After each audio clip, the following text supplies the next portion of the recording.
Bismillahirrahmanirrahim, alhamdulillahi rabbil alamin. Wa sallallahu wa sallam wa baraka ala sayidina wa habibina Muhammedin wa ala alihi wa sahbihi ajma'in. Ishte dëshirë e ka hershme që me nis një cikël ligjëratash me në qendër të mendjes personalitetin e disa prej sahabëve të pejgamberit ton alayhi salatu wasalam, a këshillat e tyre, që gjithsesi na shërbejnë të gjithëve në jetën tonë të përkohshme të kësaj bote kalimtare. Edhe sot në këtë ditë të mëndshme të xumas, e në këtë muaj të mëndshëm të Muharremit, që është edhe muaji i parë i një viti të ri hijri, kam përzgjedhur me të fol për një temë që në fakt është esenca e krejt temave në fenë tonë të mëndshme islame. Sinqeriteti në marrëdhënie me Allahun azza wa jall. Sinqeriteti ose ikhlasi që e bën muslimanin me jetu me faqe të bardhë, edhe me dinjitet, edhe mos u për ul përpara askujt në botë. Që do të thotë se në momentin kur ti si besimtar e si njeri je i sinqert me Zotin tënd, asgjë nuk të bën dëm në këtë botë. E në momentin kur njeriu nuk është i sinqert me Allahun azza wa jall, ajo është një çështje tjetër. Edhe u nala në shembullin e disa prej sahabëve të pejgamberit ton alayhi salatu wasalam dhe fjalët e tyre shumë të dobishme rreth kësaj teme. Edhe gjeta fillimisht se Hazreti Omeri, Allahu qoft i kënaqur me zotnin e tij, i shkroi Hazreti Ebu Musa Esh'ariut dhe i tha: ai që është i sinqert me Allahun e madhruar, ai te baraka wa taala do ta mjaftoj në jetën e tij dhe do ta çliroj nga ngarkesat e paragjykimit të njerëzve. Pra do ta mjaftoj Allahu azza wa jall në jetën e tij dhe do ta çliroj nga ngarkesa e paragjykimit të njerëzve. Çfarë po thojnë për mua? A thu jam vesh mirë? A thu jam bukur? A thu jam drejt? A thu po e pranojnë? A thu nuk po e pranojnë? A thu po më ndigjojnë? A thu nuk po më ndigjojnë? A thu po më sheh diku shtremt? A thu kështu? A thu ashtu? Fare. Për në momentin që njeriu është i sinqert me Allahun azza wa jall dhe e din mjetin e veprës së tij, që në momentin që ka hap syt, Hazreti Omeri i thotë es përpara, edhe mos ke gajle se Allahu azza wa jall ka me të heq krejt këto ngarkesat e paragjykimit, apo të paragjykojnë apo jo, apo mendojnë mirë apo mendojnë keq. Sepse kur unë edhe ju e bajmë një vepër për hir të Allahut azza wa jall, çdo qoftë ajo, nuk kërkojmë vetë se kënaqësinë e tij te baraka wa taala, nuk na intereson më në botë se kush e pëlqeu e kush nuk e pëlqeu veprën tonë dhe sjelljen tonë. Domethënë, unë kam marrë sonde nga Shkodra drejt Bardhëve, edhe kam në Hatër, edhe kam njëtë që për hir të Allahut azza wa jall e për dashninë e pejgamberit alayhi salatu wasalam, me u taku me disa të dashur të zemrës, edhe me fol disa gjëra që inshallah taala kanë dobi të gjithë prej këtyre fjalëve. Unë i pari edhe të gjithë ata që ndëgjojnë. Në këtë rrugëtim nga atje deri këtu, shumë kush e ka lexuar atë lajmërimin, do dikush mund thonë ç'e duan këto takime, po prap u mlodhen këta, po prap kështu, po prap ashtu. Unë nuk e kam fare në Hatër këtë. Dikush që ndoshta nuk na don as të mirën, edhe flet për qartë kundër fesë, kundër besimit, çfarë nuk mund të komentoj kundër nesh, kundër besimit tonë në fesë tonë, nuk e kam fare në Hatër atë. Dhe nuk e kemi fare në Hatër atë. Dhe nuk kapse me u ngarku asnjëri për nesh me paragjykimin apo me idenë e paragjykimit të tjerëve karshinesh. Pse? Sepse punën tonë, veprën tonë, jetën tonë kemi për hir të Allahut azza wa jall. Para se me na than Hazreti Omeri, kush e thot këtë? E thot Allahu subhanahu wa taala në Kur'anin famullar në gjuhën e Hazreti Ibrahimit alayhi salam. A nuk thot Khalilullah, edhe këtë e kemi përmend gjatë ligjëratave edhe mësimeve të Kurban Bayramit. Mund të ketë thënë hoxha e juaj dhe hoxhallarët tanë, Allahu i shpërbleft, në ligjëratat e tyre, një dua që në medhhebin e Imam Shafiut dhe medhhebet e tjera e lexojnë njerëzit siç lexojmë ne subhanakallahumma në çdo namaz. Cila është ajo? Thuaj Qul inna salati wa nusuki wa mahyaya wa mamati li rabbil alamin. Thuaj me të vërtet namazi im, adhurimet e mia, pra kurbani im në këtë rast, jeta ime, vdekja ime, pra çdo gjë e imja është për Allahun Zotin e botrave, Për këtë jam urdhëruar, thot Kurani famullar, për këtë jam urdhëruar. Çfarë do të thonë kjo? Do të thonë se muslimani përpara se të veprojë diçka në jetën e tij, është i frymëzuar nga Zoti i gjithësisë, që me e përllogarit mirë se ajo që do të bajnë është për hir të Allahut Azza wa Jall. Nëse është për hir të Allahut Azza wa Jall, a do të jetë më e mira, a më e dobta, e më e papërfillshmja. T'ju e lehtësoj. Unë du më ardhë dhe kam një ligjërat në mesin e disa besimtarëve. A i përzgjedhi fjalët apo shkoj kështu kuturu? A përgatitem apo shkoj i pa përgatitun? Nëse me njëni tjetrin, ne e vejmë në peshore hatrin e dikuj që është përpara nesh. Vishemi bukur, parfumosemi, rregullohemi, nuk duam me na dal asgjë si domethënë jashtë kornizës së elegancës edhe prezantimit të bukur me njëri tjetrin, po me Allahun Azza wa Jall. Po nëse Zoti i gjithësisë kërkon prej nesh që çdo gjë, çdo frymë jona me kenë për hir të Allahut dhe thot për këtë jam urdhëruar, atëherë unë nuk pyes për asnjë prej njerëzve se çfarë thonë dhe çfarë mendojnë dhe si më shohin dhe am paragjykojnë as më paragjykojnë. Pse? Se unë marrëdhënien e kam me aq është Zoti i njerëzve. Dhe kur marrëdhënien e kam me Zotin e njerëzve, unë përpiqem me kenë korrekt në çdo drejtim, e që do të thotë se edhe kushdo i afërm a i largët, dashamir ajo, do të ketë përfitim prej meje. Prandaj thonë se në një shoqëni ku ka njerëz besimtar që e kanë Allahun në hatër, edhe i frigohen atij, çdo gjë përreth atij vendi ka dobi për hatrin e tij. Madje edhe komshit që mund të mos jenë në besim, a mund të jenë kështu apo ashtu, kanë përfitim prej pranisë së atij. Pse? Se ai është i shoqënuar për herë me mëshirën e Allahut Azza wa Jall. Ai del me mëshirën e Allahut, kthehet me mëshirën e Allahut. Ai është në sytë e Allahut dhe për hatrin e tij Allah subhanahu wa taala i sjell mirë me mëshirën e tij edhe atyre që ka përreth. Prandaj të dashur dhe shtret. Është shumë e rëndësishme që këtë fjalë të Hazreti Omerit, që e drejton mikut e tij, edhe sahabiut të dashur Ebu Musa al-Ash'ari, e para me keni sinqert për hir të Allahut, edhe mos me vu në peshore se çfarë thon njerëzit. Këtë ta hek Zoti ty këtë. Këtë barr Allah Azza wa Jall e merr përsipër dhe e dyta, dhe ai i cili i zbukurohet njerëzve me diçka që Zoti e shef ndryshe në zemrën e tij, do ta poshtnojë Allahu Azza wa Jall. Pra, një njeri përpiqet me u hek si diçka që nuk është në të vërtetë. E Allahu e din ndryshe atë person. Allahu e din më mirë se sa unë vetë se si jam unë. Allahu Azza wa Jall e din më mirë se gjithë secili për ne se si jemi ne. E kur dikush larg nesh inshallah taala përpiqet me u hek siç nuk është në të vërtetë, Allah Azza wa Jall ka më e poshtnu.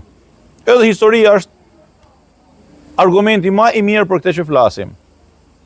Njerëz që ndoshta i kemi pas edhe në mesin ton, këtu atje në rrugëtimet e jetës son, që janë hek dikush a diçka që nuk janë, i ka zbulu Allahu subhanahu wa ta'ala.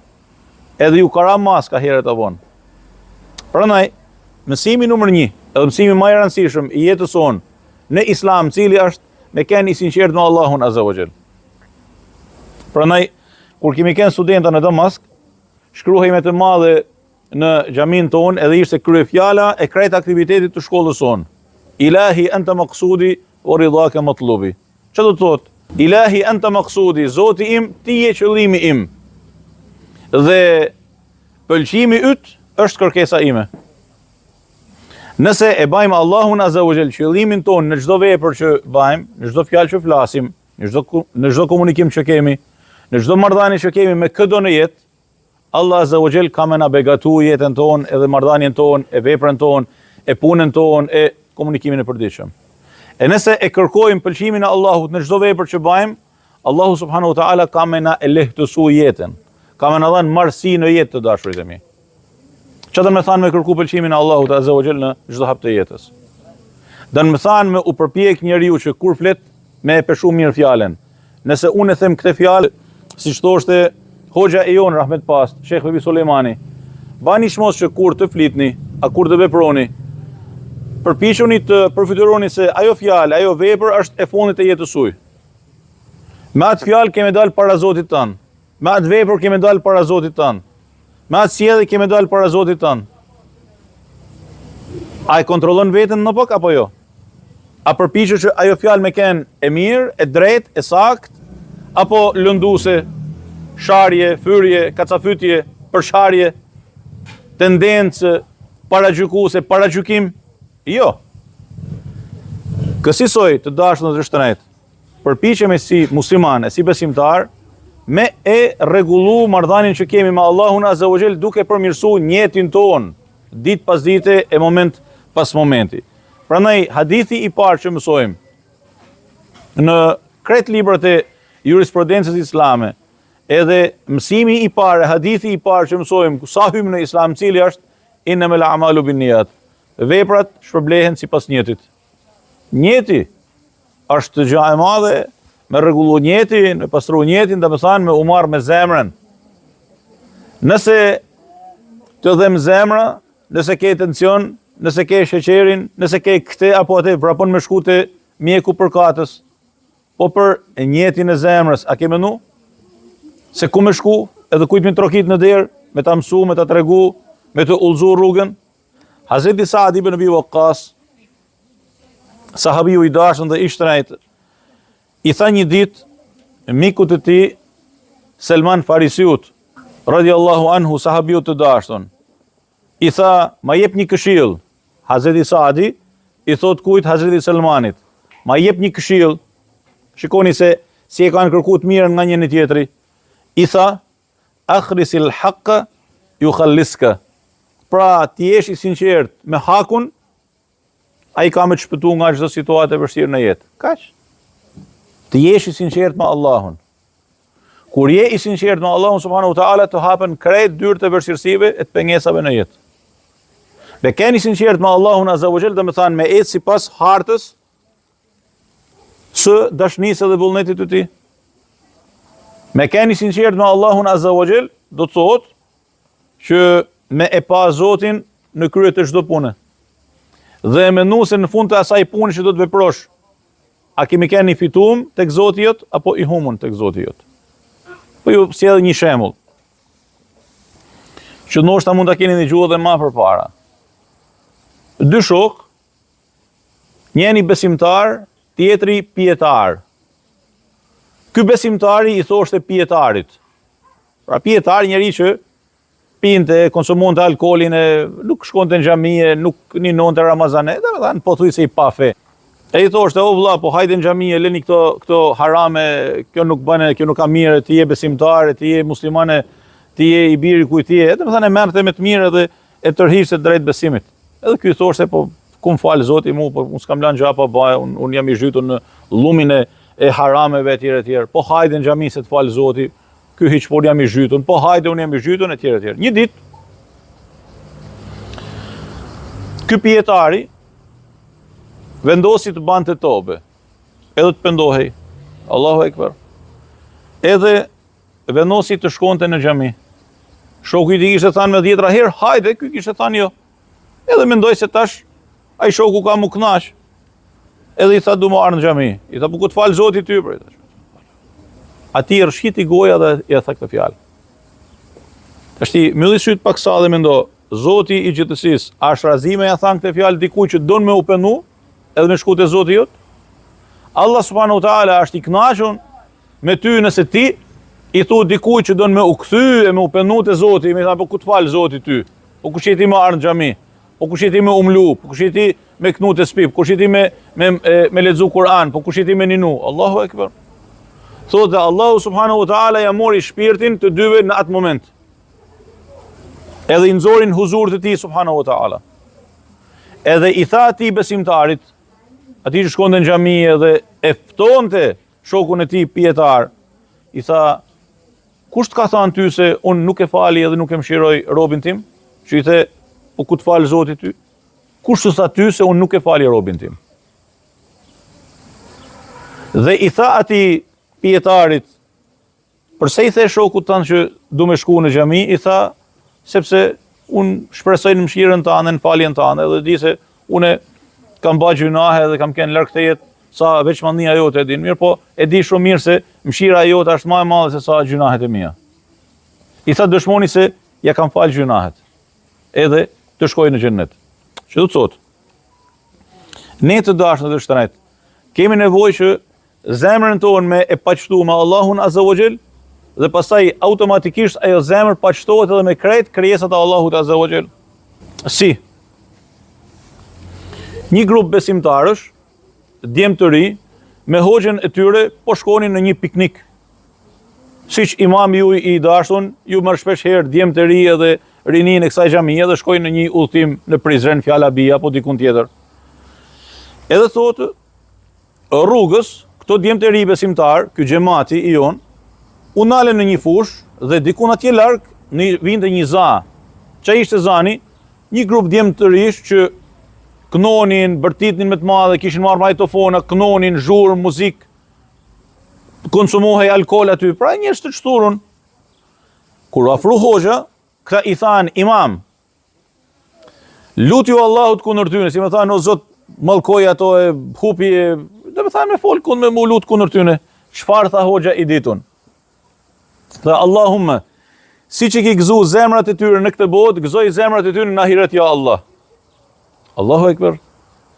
Zemrat e tyre po të janë haram, ata janë të pi, janë të knu, janë të ksy, janë të... Këta u habitën, i thonë, hoxh, ne po themi si me u lut, ju thonë si o zot, hupi e largoj prej nesh, ti thu, si që gëzove zemrat në këtë botë, gëzoj zemrat e tyre në ahiret? Tha, po. Ata në këtë moment janë të gëzuar, edhe pse në gabim. Unë po lutem që Allahu me i gëzu në ahiret, dhe me thanë me u pëndu, me u basiju, me jesën të drejten, edhe me kënë të gëzuar nesër jetën e përteme. Fa njeriu që e ka zemrën e pastër me Allahun Azza wa Jall, edhe e ka njetin e pastër me Allahun Azza wa Jall, është njeri prej të cilit ka ndobi edhe njerëzit të çturun, sepse ma e pakta, kam ju lutë Allahut për të mirën e tyne. Shembull i shembujve, a nuk e shohim pejgamberin alayhi salatu wasalam në ditën e Taifit, kur njerëzit e kanë gjujt me gur, e kanë gjakos, e kanë pluhuros, e kanë sha, e kanë fy, ja kanë myll dyrt. As kush nuk ka zhva musliman për tyne, subhanallah. As kush nuk ka dënju me e ndëgju pejgamberin alayhi salatu wasalam. E megjithatë, ashtu me hatër të thym, pejgamberi alayhi salatu wasalam shkon edhe në hijen e një pemë, i lutet Allahut Azza wa Jalla dhe e dini historinë shumë mirë. Po çfarë ndodh? Ndodh që Allahu te baraka wa taala i dërgon për me ja marr hatrin më të mirë, se e din se ajo zemër është zemër e pastër. Është ma e pastra zemër historisë e njerëzimit. Është ma i ndershmi, ma i moralshmi, ma i pastërt, ma dashamiri i njerëzve për njerëzit. I dërgon dy melek, Hazreti Xhibrilin alayhi salam dhe bashkë me te melekun e maleve, që i thot Allahu te baraka wa taala të çon selam. Dhe ja ku është meleku i maleve. Nëse ti don krejt këtë popull, ai e zhduk në mesin e dy maleve. Dhe me thanë, keme të bëhet për ato. Pejgamberi alayhi salatu wasalam si reagon, ju e dini, thot Allahumme, Zoti im, udhëzoje popullin tim.